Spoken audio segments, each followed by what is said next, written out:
For those that have joined us, we'll be starting in a minute.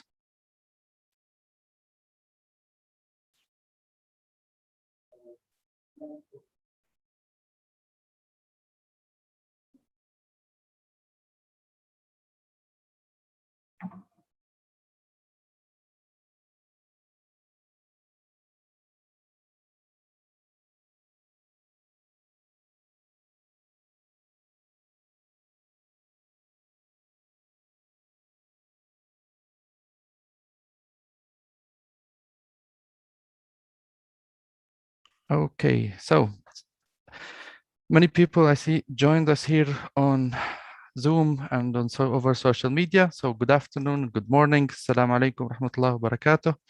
Welcome to this webinar that we'll be speaking today about the impact of local content policies on solar and the renewable energy market in Saudi Arabia.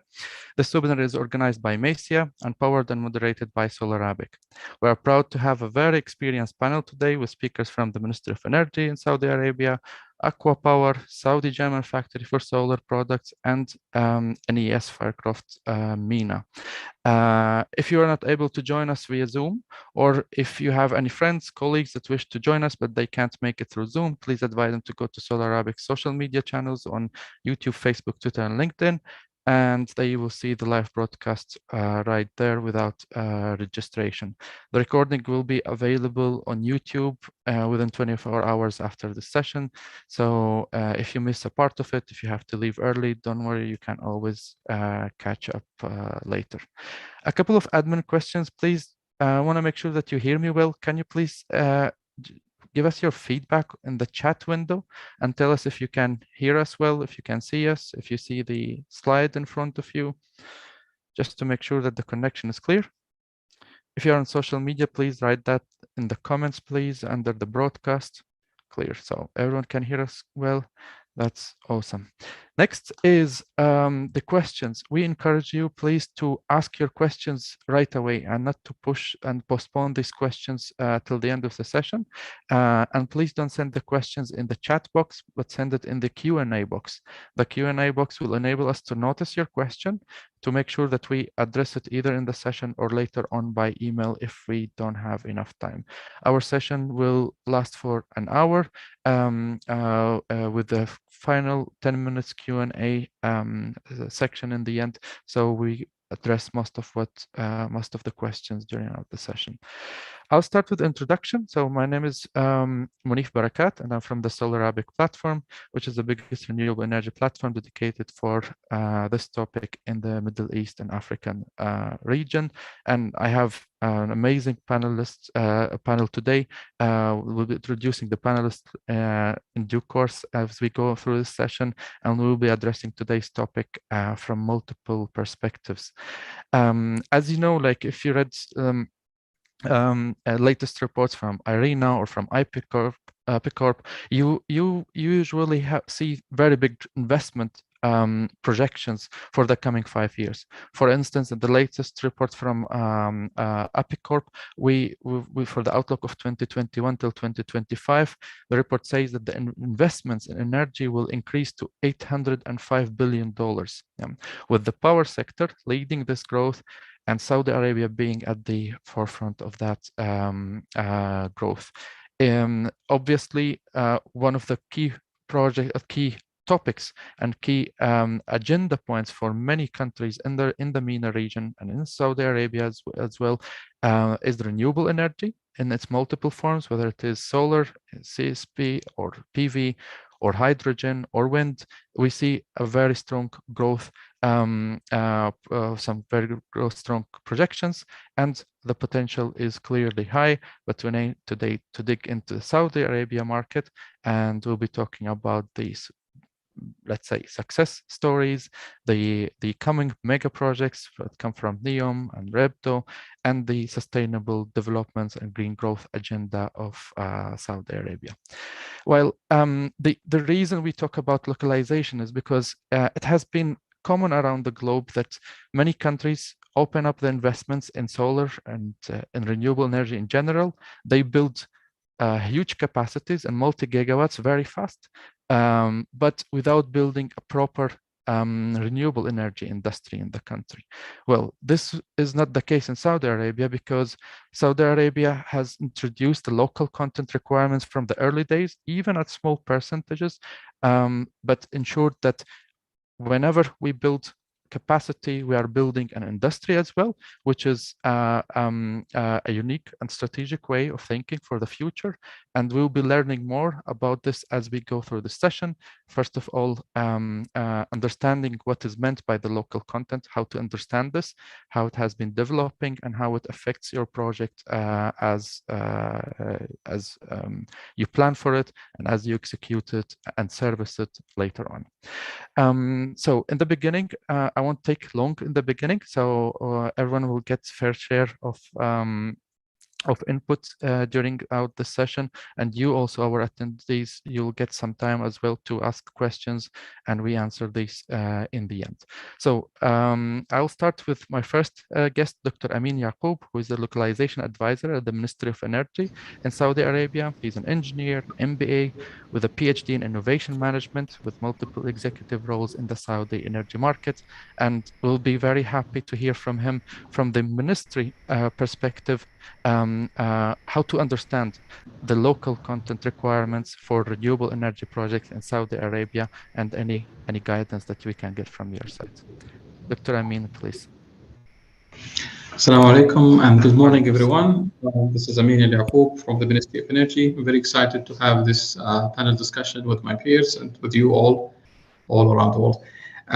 This is a very exciting time to speak about the local content, given the momentum that we see in the Saudi market, especially with the humble beginnings that we started with in 2016, 2017. So a brief introduction about the local content and local content policies is that the rationale behind the local content policies is given by the amount of spendings that the government is having, and also the giga scale projects that are developed across the country. A clear example is the renewable energy program of almost 60 gigawatt, NEOM, Amala, the Red Sea project, and many others that are in the scale of $1 billion and much more. So with this, having this size of market, it's essential for the government to retain some value out of these projects, and that's considered in the form of localizing the industries, providing the products, materials, and services, as well as in the form of developing jobs and having an impact on the GDP. So the local content has been considered as a key element in the national strategy, is a key element in the Vision 2030, and it's here to stay for the long run. Now, when it comes to that, initially the local content policies for renewable energy sector was introduced with the first projects under REBDO, or Renewable Energy Project Development Office. However, later on, with the integration of the key functions of the Ministry of Energy, we have introduced a dedicated program. We call it the Energy Sector Local Content Program. Now, this program is entirely dedicated to developing the local content policies, conducting the studies, and also aligning with the rest of the stakeholders in the government. So at these days, we are experiencing something unprecedented of the level of coordination and alignment between all the relevant stakeholders, from the Ministry of Industry and Mineral Resources, Ministry of Investment, the Local Content Authority, King Abdullah City of Science and Technology, and many others. So having said that, what we also would like to highlight is that this local content policies also is coming to address a recent challenge that we all see given the global conditions.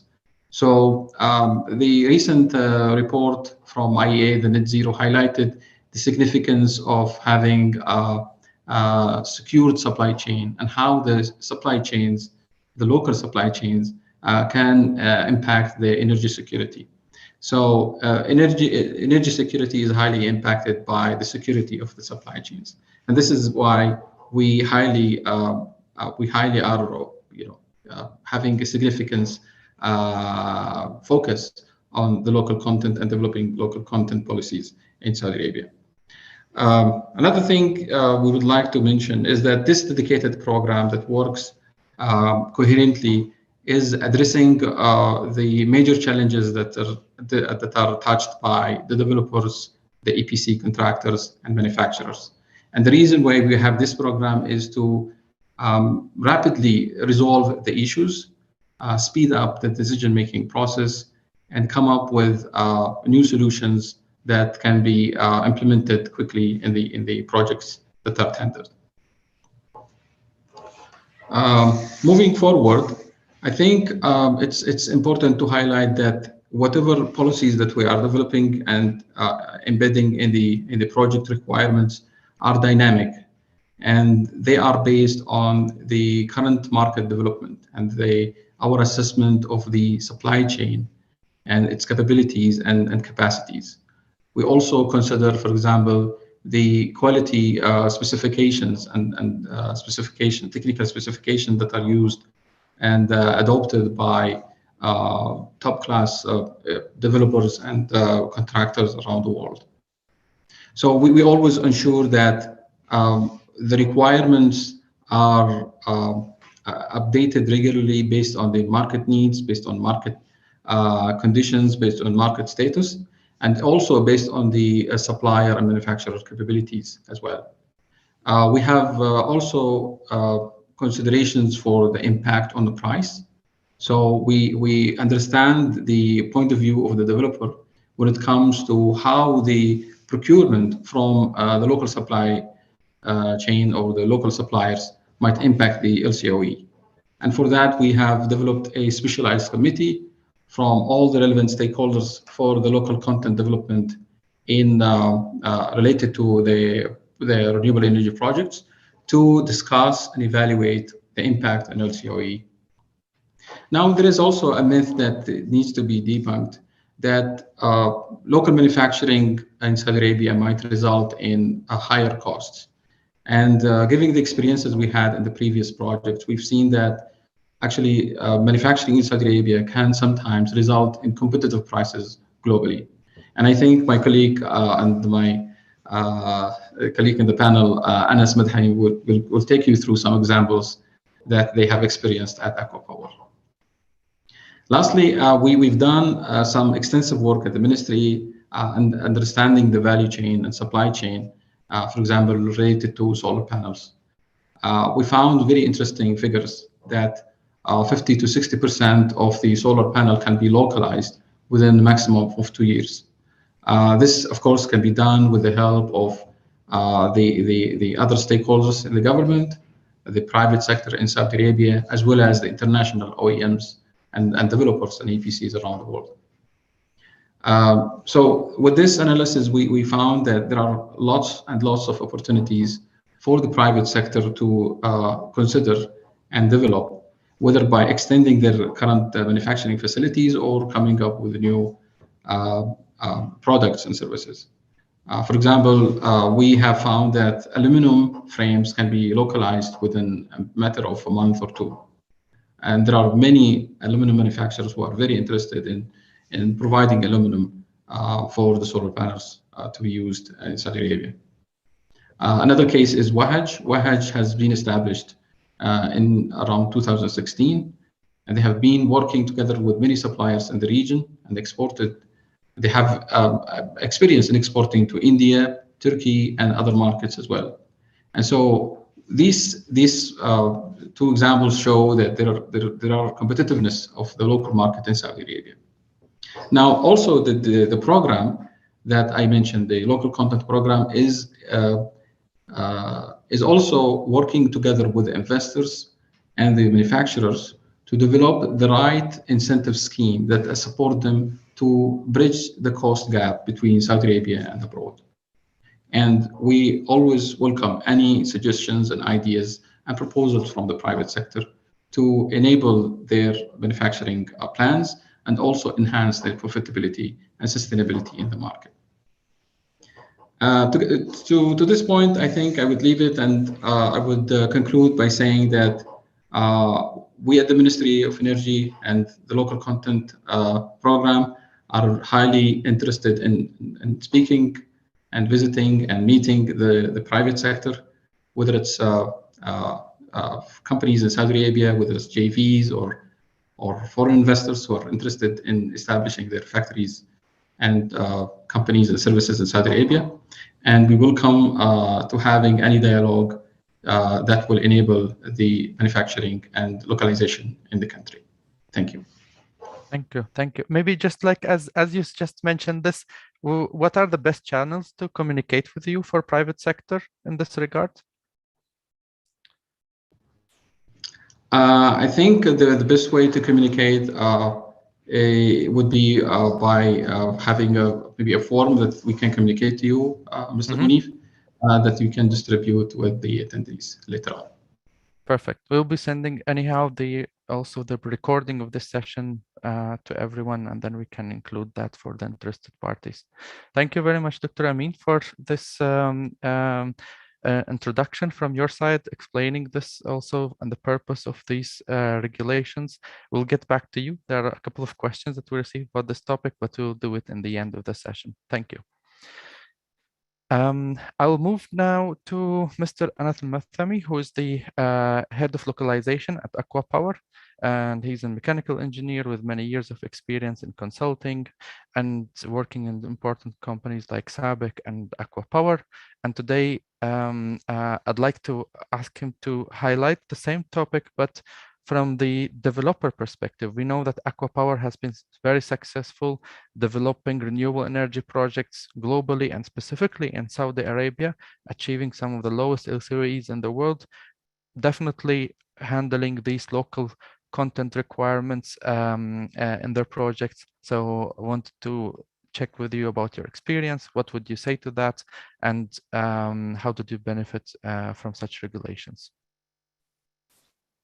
Thank you, Munif. Thank you, everyone. I'm really excited and glad to be here. Assalamu alaikum, everyone. My name is Anas Al-Mathami. Really, that was a really great overview by Dr. Amin, just to show that how important and strategic local content is for Saudi Arabia, and how it will be continuously looked at. It's not something that will go away. So it's very important also to plan around that. And it gives comfort, to the local market when developing or building out the supply chains in the future. So also a very important idea before maybe I get started here. I have a couple of slides I'll present. But before we get started, the localization, as Dr. Amin mentioned, and I think we've also touched upon very quickly, the localization of the supply chain is extremely important. Not only to the government from a GDP perspective and making sure that you're retaining as much value in the country, but it's also important from a risk management perspective. If you look at the developers, where the developers are responsible to build, operate the plant for the duration of their PPAs.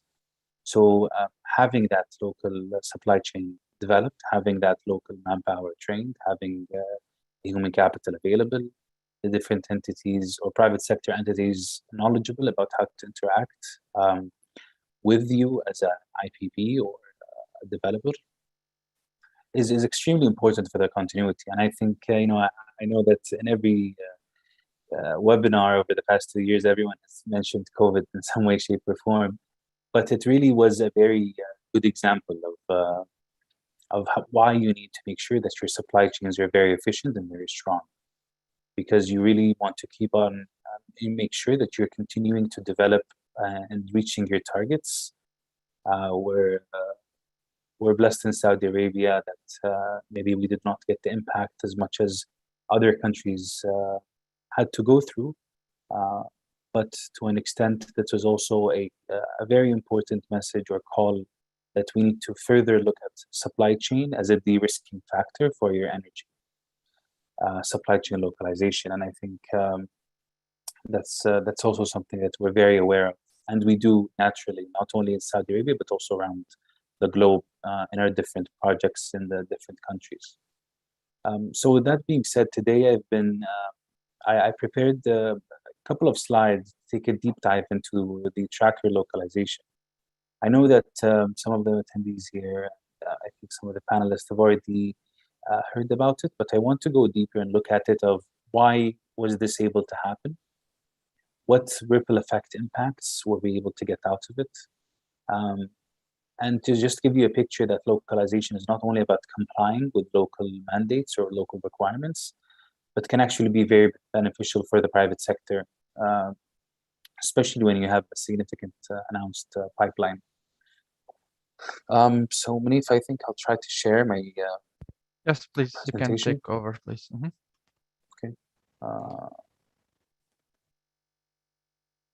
Okay.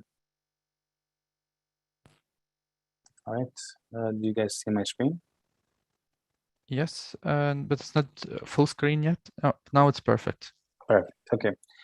So I'll use this kind of these slides just to kind of guide the conversation a little bit and just give you an idea of what happens when everything comes together, and that will give you some insight on what were the necessary steps taken, because you can't just expect the government to go on one direction and everyone else to pull back. You can't expect the developer to push on one direction and everyone else to pull back, nor the EPC or the private sector. And it's really a combination of all these four different stakeholders, with, of course, other secondary stakeholders. But these four specific stakeholders have to come together to really shape or create the opportunity within local content. So before we start, just very briefly talking about Aqua Power for those that are not aware. Currently, today we own assets, operate assets that have 41.6 gigawatts of power. We also do a lot of work in water desalination. Maybe Mazia, if they go into desalination one day, we can have quite a significant conversation there. We operate in 13 countries. Our portfolio, renewable energy, consists 33% of our portfolio. In the different countries we operate, this is a point just to be very aware of. We hire local about almost 60% or more, depending on the country we're in. So the average is 60%. 30 nationalities exist in Aqua Power, and we span about 3,500 employees. We're quite a young company, considering the business we're in. We're about 15, a little bit over 15 years old. Now, just moving from this, let's talk about what we're about to talk about today. So tracker localization, why is this a topic that was discussed? When did it happen? So if you recall, the SCACA project, 300 megawatt project in the north of Saudi Arabia, tendered in 2017. Basically, there was an effort there to localize the trackers, right? And the reason is, first of all, there was a local content requirement of about 30%. And I'll tell you at the end what the project was able to achieve, but we'll keep that suspense for later. And I'll explain just very quickly. So 30% requirement, you're split between main equipment and services. Let's say PV panels are typically 40 to 45%. Trackers are about 14 to 16%. The inverter plus transformer, you're talking about 7%, more or less. And the rest will sit probably with the EPC, between local subcontractors and the EPC contractor themselves. Yeah. The reason I just went through that quick breakdown very quickly is that trackers are almost the second biggest cost element after PV panels in renewable projects. Okay, and during the capex stage. So what do they really consist of? So trackers are steel structures, but they have quite a lot of engineering behind them to build them out in a specific way. A little bit, or some electronic components that make probably about 10% of the tracker overall structure or cost, but then quite a developed steel fabrication process, whether torque tubes, beams, piers, how do they look like? How do they handle the stresses? How do they capture higher generation and so on? All of this gets into the engineering. So we started to see that there's an opportunity there. Steel structure fabrication in Saudi Arabia in general was quite strong before, but it was mostly driven at big civil projects. It was not used or utilized in the sense that we have seen that the trackers required. So let me just briefly go over what happened next, right? We identified this opportunity, so what next? There was a perfect storm, so to speak. That perfect storm allowed this to happen. And the perfect storm looks like this, right? Storm in the positive sense, of course. So the off-taker had a very clear local content requirement. The requirement was very specifically defined at 30%. There was a mechanism to measure that, and there was a target on the developers that were tendering for the project. It was sent out, very clearly communicated, very clearly broken down. The developer then had to respond to that RFP, number one, and number two, because we are a Saudi developer and this is our market, we don't see this just as a compliance of target, but it's actually important for us for the other projects that will come down the line or the business that we want to develop. So we really had a big interest to look into it, looking at this as our home market. Now the OEMs. As many of you know, tracker suppliers operate basically in one of two mechanisms. Either they only do engineering, that's it. So I'm talking about the OEMs themselves. They will only do the engineering and they will subcontract all the fabrication work. And then some OEMs will actually do a portion of that fabrication work themselves, especially on some of the items that they consider intellectual property. So the OEMs working with the developer, right, during the engineering phase of the overall project, we started to do a lot of refinement and enhancement, and the OEMs played a very big role in that they were able, or they were open to actually qualify local steel fabricators. They were open to transfer some of that knowledge on the tracker industry, and they were also able to address quality assurance issues. So that was very, very critical, because without that, you really don't have the knowledge that you transfer to the local suppliers. And then, of course, you had to have the local market that was willing to actually take that knowledge in and invest, right? So the local suppliers had to actually put in, everyone here, if you notice, will have some skin in the game. So for SCACA specifically, 3 manufacturers, they invested almost between 50 to 60 million Saudi riyals in a period of 1.5 to 2 years. So this investment was specifically for the trackers, and it went to machinery, buildings, and training. Very specific, very targeted. They saw that they were able to deliver that, and they went ahead. Note that there was a pipeline announced, but the new projects were not announced specifically when at that time. So the local suppliers had to actually believe a little bit that in the market, and then number two, really focus on competitiveness from day one. And that's very important because we don't want to create a market where it's heavily incentivized, and then you lose the outside competition or the international competitiveness. And at the same time, the whoever wants to play in this industry has to look at this as a pure business case. Whether it's the government or the developers or the OEMs or the EPCs, no one will be happy just to kind of provide direct support to a business that they know that is not looking to be competitive over the long term. And we'll talk a little bit about how this focus and serious on competitiveness went ahead. So the result, we were able to localize almost 45% of the tracker scope. To give you some perspective, initially it was zero. Then it went to 45% because a big balance of that steel structure now got subcontracted and fabricated in Saudi Arabia. In future projects in Saudi, you will see this number go above 60%, okay, of the overall scope of the trackers. And that's thanks to the continued developing regulation, number one, and the development and the continuous development of the local suppliers. So 45% of the total capex cost was localized. Approximately, the local orders were almost amount to about 225 million Saudi riyals. The impact on the overall capex was about 7%, right? This is 7% purely from one element, from one main piece of equipment, not looking at anything else. So, okay, we localized for this KAKA project. What happens next?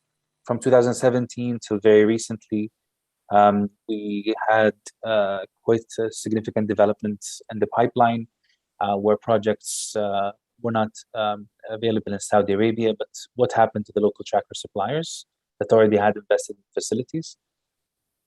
Now, because they were competitive, I want to show you here just very quickly, because they were actually focused on competitiveness from day one, what happened is the following. They were able to be competitive or even more competitive with trackers sourced from extremely low-cost producers around the world. I'm talking at landed cost basis. Now, this is around the GCC region, right? We have seen this in our own projects. So 3 of our projects were procuring from the same tracker manufacturers at different periods, from different OEMs continuously, right? And that's completely directly to export. And in projects that are not our own projects, which makes us really happy because that means the tracker is actually now standing on their own and they're actually able to demonstrate their competitiveness away from Aqua Power directly. We've seen orders go to North America, go to Australia, and then also go to Jordan and Vietnam. And that is not because of any support that was provided to them directly or indirectly. That was because they were actually able to prove that they're competitive. Other qualitative aspects that we have seen within the tracker manufacturers, they've been recognized from trade organizations around the world in terms of response times, logistics. They're competitive internationally with the lowest cost producers around the world. And basically, since the delivery of the KAKA project, some OEMs or some tracker manufacturers in Saudi Arabia were able to report almost 100% utilization. That's quite significant. Even in a booming market, you're looking at 70 to 80% typically.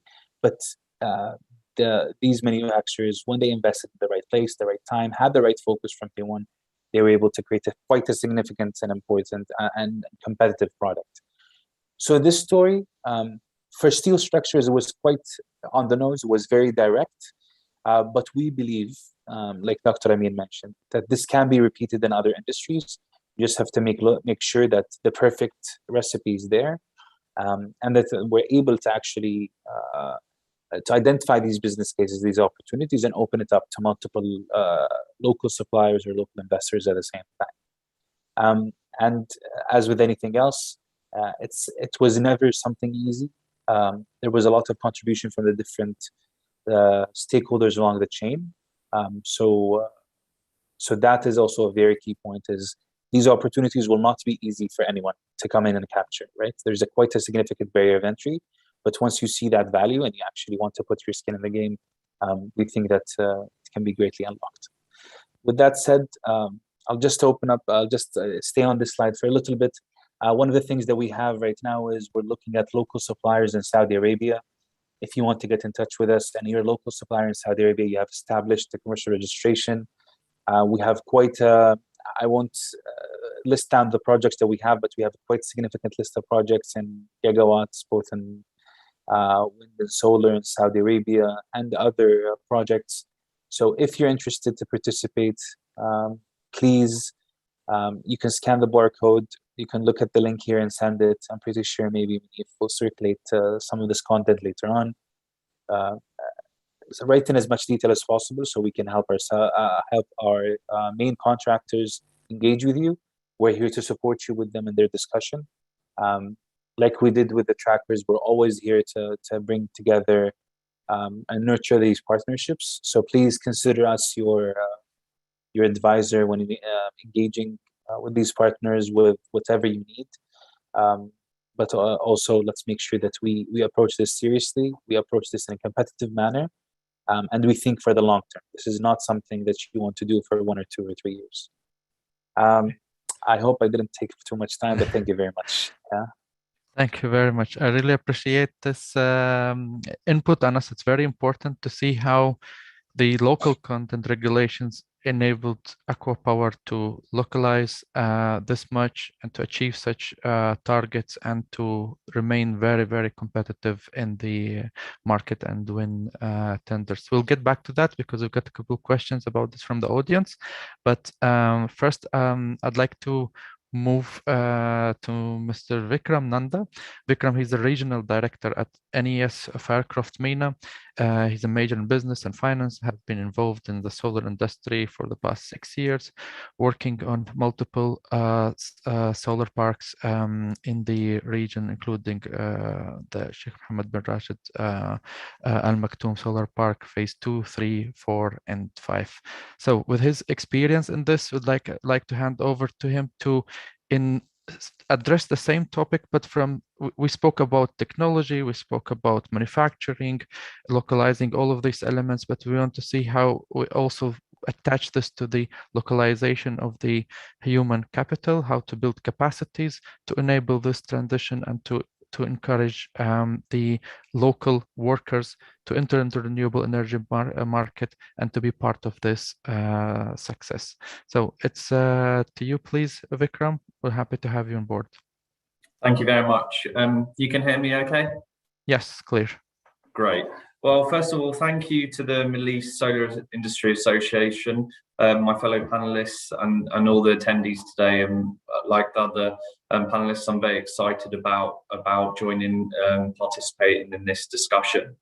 I'm going to give a quick overview of NES Firecraft, talk about us as a company, our renewable solar experience, our Saudi Arabia experience, and then most importantly, talk about the impact and our experience within localization in Saudi Arabia.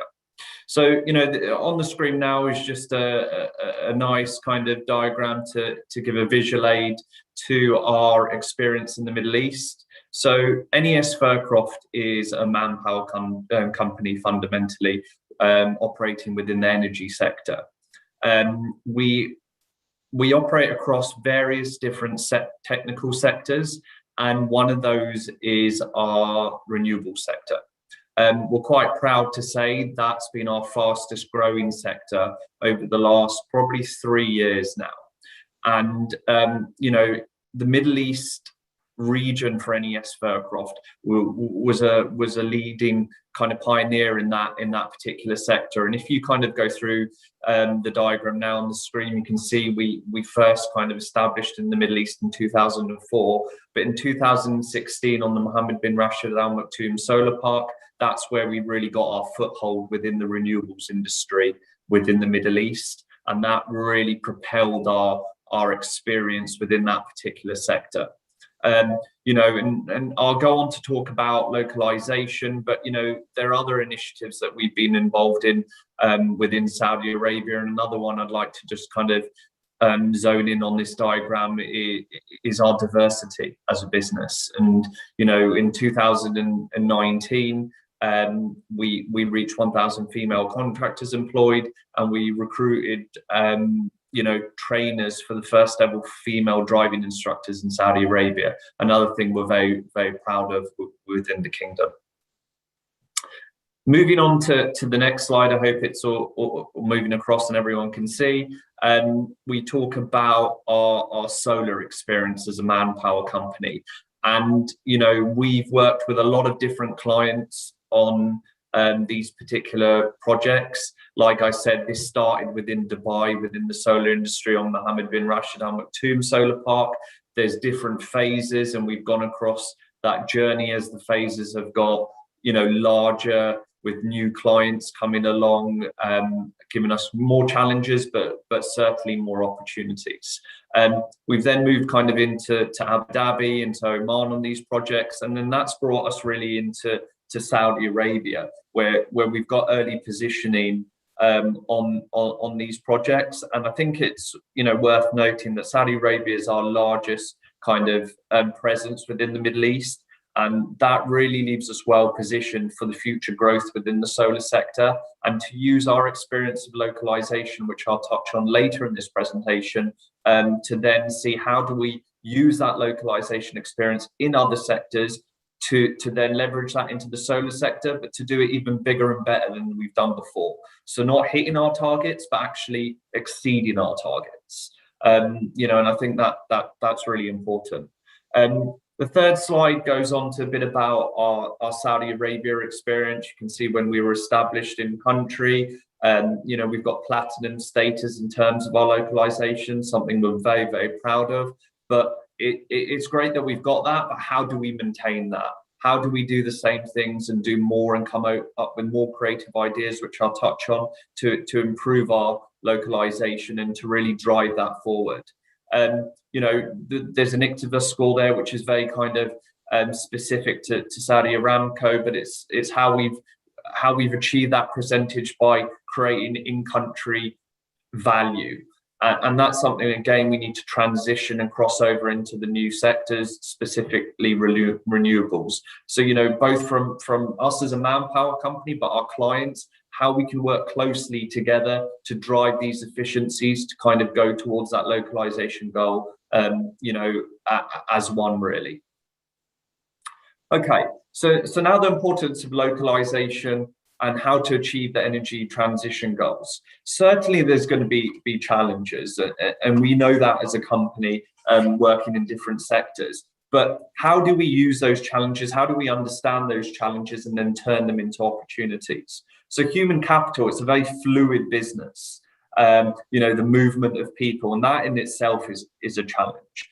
We have a new sector within Saudi Arabia, and therefore the skills is something we need to be aware of. These are evolving skills. These are new skills, and we need to understand how we can position ourselves best in this sector, but then also how can we be creative and work with our clients and the specific teams and our clients to create opportunity within this sector and exceed the targets. So, to talk about kind of a bit more specific examples, one of the things is we've worked with talent acquisition teams. We've worked with teams that are called different things within companies all around human capital to understand, the talent pool within country, the skill set that's available, the challenges they've had, our experience, and how we work together to map out a localization plan and not achieve that in a fluid motion of as we go on,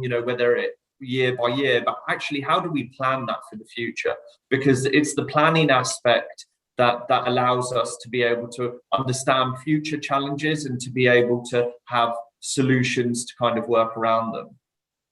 Other opportunities within this are, training and development, and career progression. And it's very important to talk about these across all levels. Sometimes we just associate these with kind of graduates and new intakes, but across all levels, training and development and coaching should be available. Not just within localization, but it's certainly something that's very important to this topic, and it's something that needs to be discussed with the clients and where we can use our experience to open those discussions, whether at round tables or during kind of talent mapping.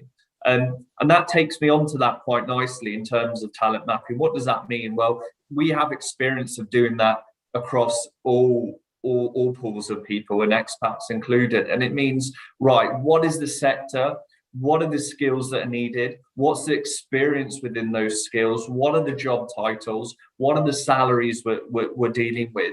And to understand what is available in the market at those different levels. And that then allows you to have an acquisition strategy linked into localization, where okay, we can obtain more in these particular skills or these particular areas. And it allows you to then develop that localization plan according to your talent mapping of what is available in the market. Attraction and retention, two very important words. We may need to transition skills from other sectors that can be transitioned into the renewable sector. How do we do that? How do we attract this talent at a more experienced level? But then how do we look at young graduates? How do we look at the new generation and make this a real interesting industry or sector to work in? We should be proud of the sector and how it adds value to the country and the targets and the long-term goals, and why these new grads or junior individuals can play an important part in the future of the kingdom. You know, and then retention is also very important because it links into career progression, the future, you know, the stability of their careers and how they can move forward. And that's something that I think is really important for us when achieving our localization, getting that attraction and retention out to the market. Just my last slide now. You know, we've seen CapEx mentioned on other slides by Mr. Anas, but you know, CapEx and OpEx are two keywords we talk about when we look at projects, but they're also words that we should talk about when we're looking at localization as well. You know, what stages are we in of the project and how does that relate to attracting talent and talent mapping? So for example, CapEx, you know, traditionally we have seen more expats hired in this particular part of the project. But what does that mean? Okay, yes, CapEx has a timeline, but then when we do hire locals, these should be in key positions that add value to the CapEx stage and then translate well into the OpEx stage. You know, so key positioning hiring for localization, you know, is very important. And then when it comes onto the OpEx stage, you know, this is a long-term area where we've experienced higher nationalization targets and one we need to really invest in and look at how do we retain that knowledge, how do we you know, position that as career progression and long-term growth for the individuals and really invest in that from a localization perspective.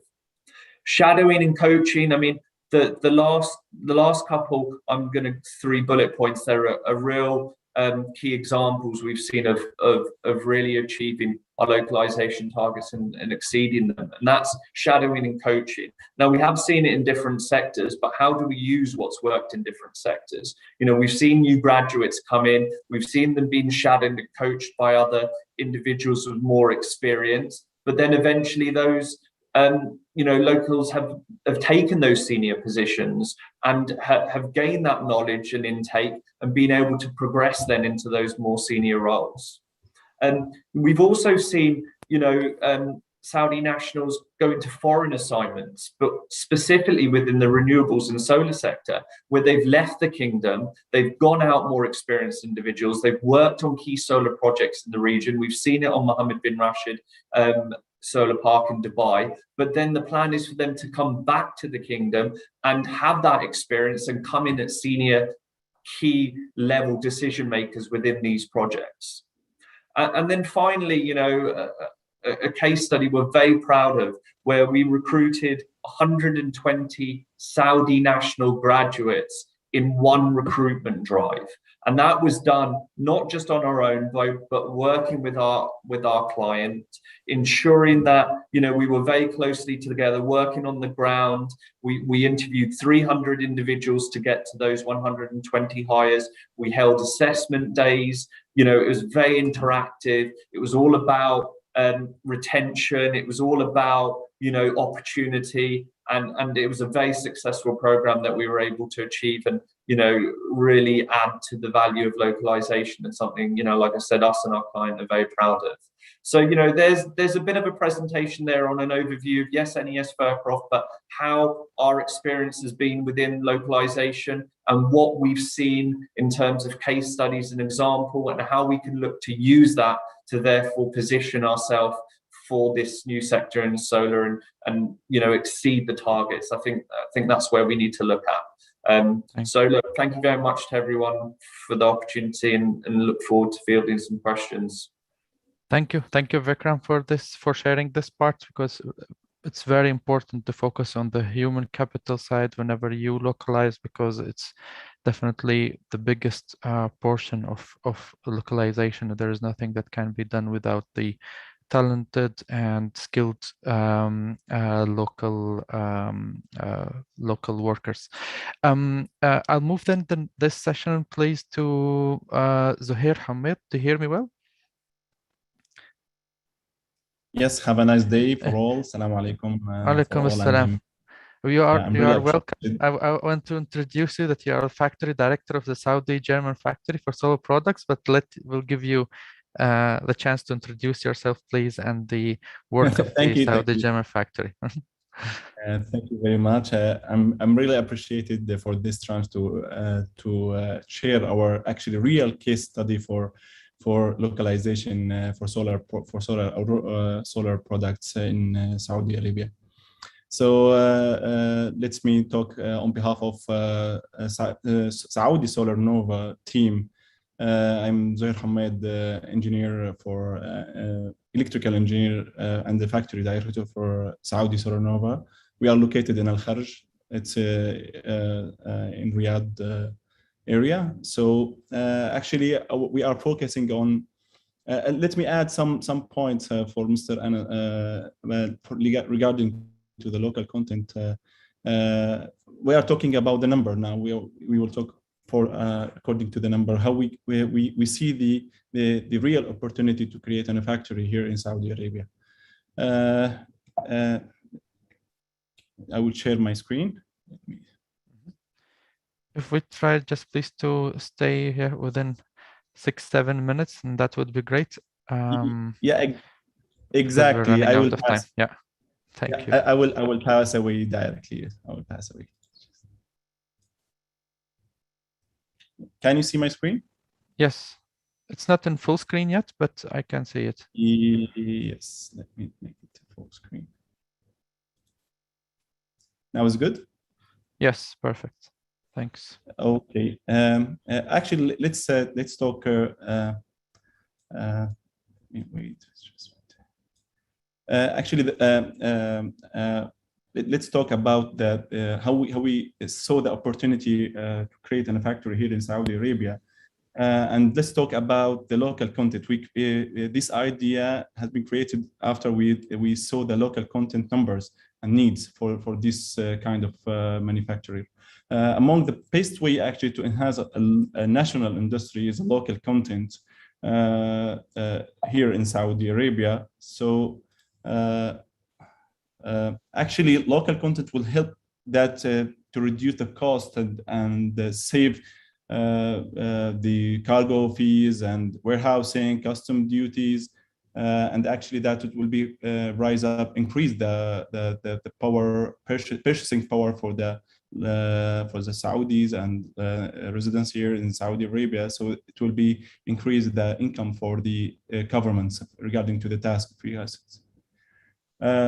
Actually, the global contracts enjoy higher profit sideline as the local content rate will cost less than the imported materials. If we are talking about importing the material from China, maybe from outside of Saudi Arabia, actually, the cost will be high. Local content actually has been an excellent opportunity and tool to enhance and improve the quality and quantity of national industry. Let's see how we saw this opportunity. I will give you like a small numbers regarding to the 2030 vision. After 40 years from now, Saudi Arabia will depend on renewable energy about 54 gigawatts. Yeah.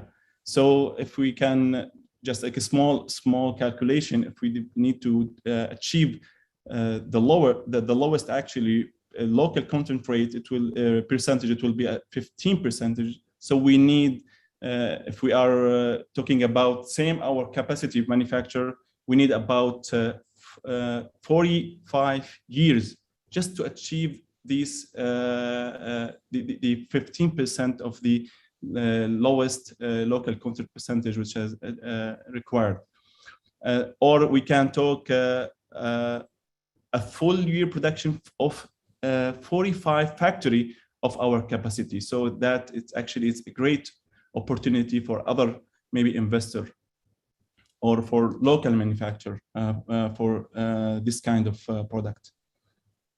And actually any company to take such a project will not accept a low quality product participate in the project, especially when you are talking about solar project. They are giving long-term warranties, so about 25 years. They will have to make sure that the products they are using in the line actually meet their quality. Yeah.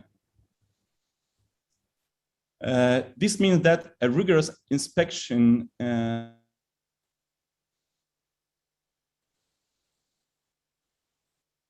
and the quality check will be actually implemented in all aspects, and be it will on an administrative of the power quality production. A worldwide business management expertise will be actually implemented locally. This is a very good. And actually, let's talk about how we get the support from Saudi government. Actually, we have a Saudi Industrial Development Fund, SIDF, is actually, let's talk briefly, it is actually a primary financial enabler for the industrial transformation in Saudi Arabia. Actually, they give us a recommendation to get the best from the best. Their team actually follows up with, especially if we face some problem, and they trying, they will be able, if they can do their best actually to solve this issue. And actually, we face, I'm talking about real issue, a real case actually from them. So I appreciate them and thanks for them. Mudun, actually, you know, Mudun, the Saudi authorization authority for the industrial city and technology zone, they support us with the infrastructure. They develop and manage industrial city, and they enable actually a sustainable growth in an optimal economic environment. They have actually more than 35 industrial city around Saudi Arabia. And it's they're managing with a great tools this kind of industrial city. And let's talk about Sabir. Actually, Sabir is an e-platform with developed under the supervision of the Saudi Organization for Standardization. Sabir, actually, it's managing the imported material to Saudi Arabia to ensure that all the imported material under the international standards, actually, the best international standard. So actually, they give us like a platform, individual platform to simplify actually and speed the entry of raw material. They give us exemption for raw material, for which all the raw material included to our product. Yeah. And actually, after that, they give us like conformity for all final products as SASO specs. So they make sure that all the product gets IEC tested, certificate to make sure that all the local even product are under their specs. If you please just wrap it up in a minute, or I don't know if you are done. No, I already finished. Thank you for your sharing. Thank you.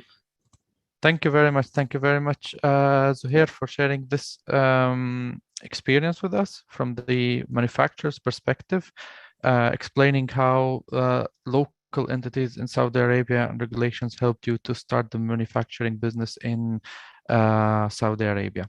With this, we have done this initial, let's say, and the main round of today's discussion. We have just hit the hour right now. So I would like to ask the participants if you can remain with us for just 5 minutes. So at least we can cover a few of our questions that we received, and the other questions we'll make sure to cover them by email later on. So I'll start with the first questions that we received from Mr. Abdul Ghafoor Al-Dubaisi. And I think it's better to address them to you, Anas, please. The question says that solar has been a public interest, but is there any interest in solar from the private sector in Saudi Arabia? And how do you see the developments in the CNI sector in Saudi Arabia in general? I think these are two questions that I think would be great if you answered them, please. Yeah, no, of course. Thank you very much. So yes, it's been a public sector interest for now, because you really need to start any footprint in any country, really, with big projects that help you, establish your footprint and establish the viability. Now, in terms of CNI markets, we're seeing a lot of movement in Saudi Arabia.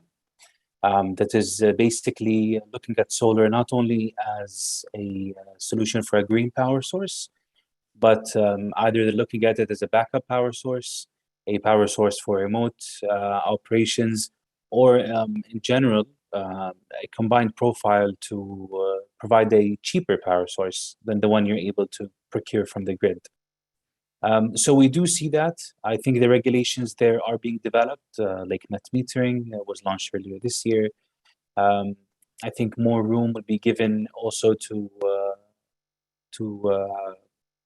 rooftop solar, but that is still a developing market. I think that the first area where we see all of this come together is from the heavy energy users. And I'm talking about the industrial users, whether they're in Jubail or Yanbu or in these industrial areas. And I think from there, we'll see a bigger traction happen. In terms of regulation, there is a move, there's a healthy move, but let's see how that continues beyond net metering. Thank you. As you speak, so we save time. There's a question from Mr. Amr Sabra. In case of tracker, there is 45 imported parts that are electrical, 55% steel fabricated part, which can be produced locally. So if you assemble the tracker in Saudi Arabia with a portion of it manufactured in Saudi and another portion that is not, would you consider the whole final product as a Saudi product or not? Okay, so that depends, right? And I know that people don't like to hear that answer, but it depends. So currently today, the tracker added value has to be 60% or more from Saudi Arabia. So the SCACA case right now would not make the trackers local. So 60% of the procured value of the overall tracker has to be from Saudi. As we move along, it will increase more and more as the local capabilities increase. Let's not forget that the requirements managed by the Ministry of Energy and the local content authority eventually take into account what is in the market along with the Ministry of Industry, and then they basically gradually increase or decrease. So as of now, what I think Amir, what he mentioned would not be considered local. Okay, you would actually have to split the POs, and every PO would actually have to get a different target. If it's 60% or more, you might be before the end of this year, but I'm not sure what the plan is for 2022, 2023, and moving forward. Thank you. I think I got the follow-up question for you. I think I can answer it right away. They ask if the solar trackers manufacturing market is already saturated in Saudi Arabia. I think the potential is very big. No, So not at all. You're still. I'll give maybe the people that we work with a lot. I'll give you guys an interesting insight. Everyone that has already walked into the market are very big players originally, right? And steel is in their business. I think there is potential for SMEs to enter that market and specifically just focus on solar trackers. We would love to see you guys. We'd love to see what you can offer, but I think there can be a very big area to just do a pure play tracker subcontractor fabrication facility at the level of an SME level. I think with what Mr. Zuhair just mentioned, this IDF, Mudun, all these entities supporting you, I think you can create a healthy competition for everyone else in the supply chain. Okay, thank you very much, Anas, for this input. I'll ask a question to Zuhair, please. There's a question from Mr. Brahim Fuad. What is the effect of reduced product of semiconductor? So this semiconductor shortage, the global issue that we have now, what is the impact of it on the local Saudi market? And would this work in favor of you as local manufacturers in Saudi Arabia or not? I'm sorry, actually, as I told you, the internet is not good. Can you please just repeat again? Yes, so Mr. Brahim Fuad is asking about the semiconductor shortage, the global issue that we have now, and how it affects the projects in Saudi Arabia. And you as a local manufacturer, how do you deal with this shortage of semiconductor products? Yeah, actually, not only semiconductors, and now supply chain, even the shipping from outside of Saudi Arabia now is rise up too much, you know. Actually, what we did now, we play a game like that with the application for the solar panels, for solar power application. Like we have done a production line for solar street light. And actually, before maybe one and a half year, we started this production line, and we actually we give like a good a promotion price because we are new in this market, and we hope next year this price will going lower, inshallah. After the second quarter of we expect that after second quarter of the next year the price will be lower, inshallah. So Sure. we will, inshallah ta'ala. Yeah. Thank you for this input. And I think we've got some inquiries for you, Vikram, about the, let's say, finding and hiring talent in Saudi Arabia, a local talent. I think something that you can help with, but maybe not throughout the session. Make sure that I connect you right after this session with the interested parties. And Dr. Amin had to leave for another meeting. So there are a couple of questions that were directed to him. I'll make sure to send it to him by email. We get these answered and sent to you soon. So in the end of this discussion, I wish to thank our panelists, Dr. Amin, Zuhair, Anas, Vikram, for being with us. You've been really awesome to address this topic from different viewpoints. I think we gave a complete picture of how to handle the local content policies and regulations in Saudi Arabia, how to benefit from them, and how to achieve successful projects and low LCOEs as we have seen in the Saudi market. And I wish also to thank all of the attendees today. We had hundreds of attendees today on the session. I'm happy that you've been watching us from Zoom and social media. If we missed anything, please send an email to info@solararabic.com if you have a question, or if you want us to connect you with any of the panelists.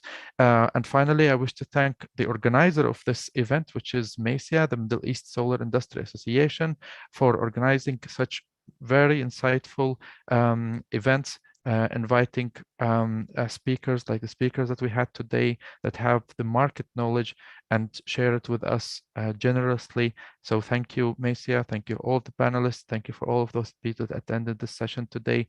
And I hope that we speak and meet in the upcoming sessions. Have a good day, everyone.